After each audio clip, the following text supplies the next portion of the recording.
আসসালামু আলাইকুম।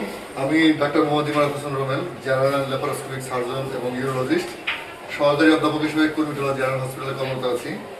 আমার হাতে একটা জিনিস দেখতে পাচ্ছেন, একটা অর্গান, সেটা হচ্ছে পিত্তথলি, আমরা ইংরেজিতে বলি গলব্লাডার।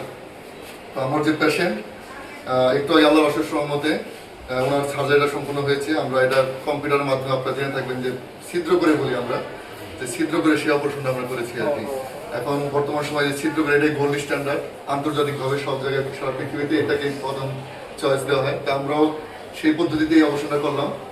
তো ওনার পিত্তথলিতে পাথর ছিল। আচ্ছা, পেশেন্ট আপনার কি হয়? আর ওয়াইফ হয় না? আচ্ছা, এই যে পিত্তথলির পাথর নিয়ে তো উনি কি সমস্যা ছিল? সমস্যা পেটে ব্যথা করতো। পরে আমরা আলট্রা করার পরে দেখলাম যে পিত্তথলি পাথর ধরা পড়লো। তো আমি আপনার কাছে নাম্বারটা নিয়ে, আমার এরকম হয়েছিল। আচ্ছা, এটা তো আপনার তো আরো অনেক সার্জন আছে ঢাকা শহরে। না না, আপনি আমাকে কেন চয়েস করলেন আপনারা? আমার পছন্দ হয়েছে, এইভাবেই আমার কাজ করতে ভালো। আমি নিজেও এরকম পেশেন্ট ছিলাম, আপনার কাছে কাজ করে আমার খুব ভালো লাগছে, তাড়াতাড়ি সুস্থ হয়ে গেছি। আপনার শুনতে পারেন, আমি এগুলো আপনার সাথে ওনারও এই মিস্টার শফিকুর রহমান, ওনারও কিন্তু আমরা কিছুদিন পূর্বে আমি ওনারা এই ল্যাপারোস্কোপি, ওনার নিজেরও পিত্তথলি পাথর ছিল। তো আমরা সেই পাথরটা এই একই পদ্ধতিতে আমরা ল্যাপারোস্কোপি ছিদ্র করে করেছিলাম। এখন আপনি কেমন আছেন? এখন ইনশাআল্লাহ খুব ভালো আছি, আগের মতোই আছি। আচ্ছা, কোনো সমস্যা হয় না। আশা করি আজকের যে রোগী ওনার ওয়াইফ, তারও একইভাবে সুন্দরভাবে সার্জারি সম্পন্ন হয়েছে। আশা করতেছি যে আমরা উনি কালকে ইনশাল্লাহ আমরা উনি হাঁটতে পারবে এবং ছুটিও দিয়ে দিতে পারবো আমরা ইনশাল্লাহ। খুব সুন্দরভাবে হয়েছে ইনশাল্লাহ। তো এরকম সমস্যা নিয়ে যদি আপনাদের কারো সমস্যা থেকে থাকে যে পিত্তথলির পাথর, তো এই অপারেশনটা আমি সবসময় করে থাকি।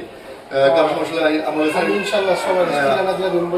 আশা করি যে একটা ভালো একটা সমাধান আপনার কাছে যোগাযোগ করলে যে একটা সুন্দরভাবে কাজ করে দিতে পারবো। ঠিক আছে, থ্যাংক ইউ। আচ্ছা, এখন আপনাদেরকে আমি কেটে দেখাবো। হ্যাঁ, আপনার একটু কেটে দেখাচ্ছি যে আসলে যারা পাথর বলতেছি, আসলে পাথরটা কোথায়, কি অবস্থা। এই টোটাল হচ্ছে পিত্তথলি এটা আর কি। হ্যাঁ, আমরা এখানে একটু কাটবো, এটা দেখাবো যে আসলে হ্যাঁ দেখেন আমরা কাটতেছি আর কি। হ্যাঁ,